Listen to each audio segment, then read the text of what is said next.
नमस्कार दोस्तों, आज हम बात करेंगे 2025 की धमाकेदार action thriller movie a working man की, जिसमें एक्शन के बादशाह जैसन ने लीड रोल निभाया है। ये मूवी एक पुराने कमांडो की कहानी है जो अपनी पुरानी खतरनाक जिंदगी को छोड़कर एक आम मजदूर की तरह जीने की कोशिश कर रहा है, लेकिन किस्मत उसे वापस उसी अंधेरे रास्ते पर ले आती है जब उसकी बॉस की बेटी गायब हो जाती है। आज की इस वीडियो में हम इस मूवी की पूरी कहानी डिटेल में समझेंगे।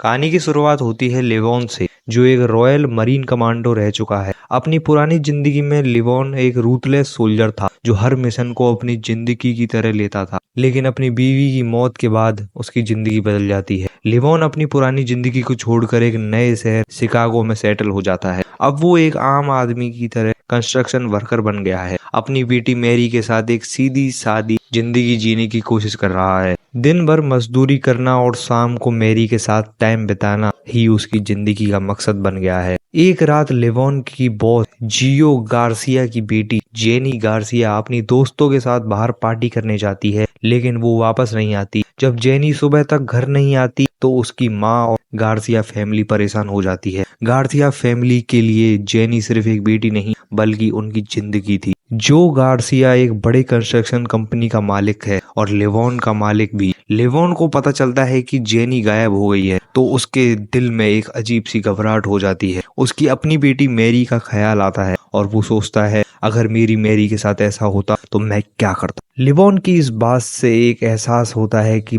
पुलिस और लोकल अथॉरिटीज इस मामले में कुछ खास नहीं करेंगी। गार्सिया फैमिली के पास पैसा और ताकत होने के बावजूद पुलिस इस केस को लाइटली लेती है। लिवॉन ने डिसाइड कर लिया कि वो खुद इस मामले की तहकीकात करेगा। सबसे पहले वो जेनी के दोस्तों से मिलता है जो उस रात उसके साथ पार्टी में थे। उन्होंने बताया कि पार्टी खत्म होने के बाद जेनी अकेली निकल गई थी और उसके बाद कोई उसका पता नहीं चला। लिवॉन को थोड़ा आइडिया लग गया कि या तो जेनी को किडनैप किया गया है या फिर वो किसी मुसीबत में फंस गई है। लिवॉन अपनी पुरानी मिलिट्री स्किल्स को दोबारा जगाता है। उसके अंदर का वो एक रूथलेस कमांडो दोबारा जिंदा होता है। पहले वो उन जगहों पर जाता है जहां जेनी की जाने की संभावनाएं थी, क्लब, बार और अंडरग्राउंड एरियाज। इन्वेस्टिगेशन के दौरान उसे कुछ क्लूज मिलते हैं जो एक ह्यूमन ट्रैफिकिंग गैंग की तरफ इशारा करते हैं। लिवॉन को समझ में आता है कि ये सिर्फ एक सिंपल किडनैपिंग नहीं बल्कि एक बड़े ट्रैफिकिंग नेटवर्क का हिस्सा है। उसे पता चलता है कि शिकागो में एक पावरफुल गैंग है जो लड़कियों को किडनैप करके उन्हें इंटरनेशनल मार्केट में बेचता है।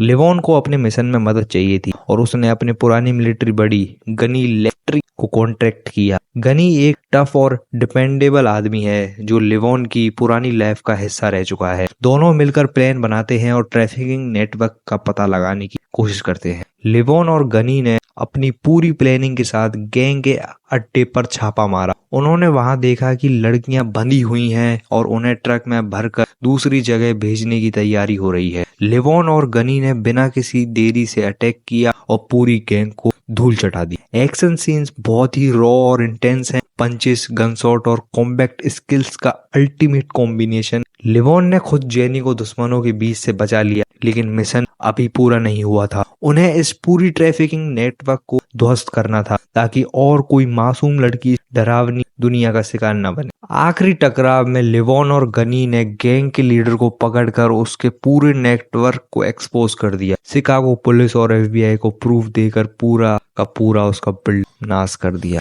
जेनी सुरक्षित घर वापस आ गई और गार्सिया फैमिली ने लिवॉन को दिल से शुक्रिया अदा किया। लिवॉन को ये एहसास हुआ कि चाहे वो अपनी पुरानी लाइफ को छोड़कर आगे बढ़ने की कोशिश कर रहा था, पर उसके अंदर का सोल्जर कभी नहीं मर सकता।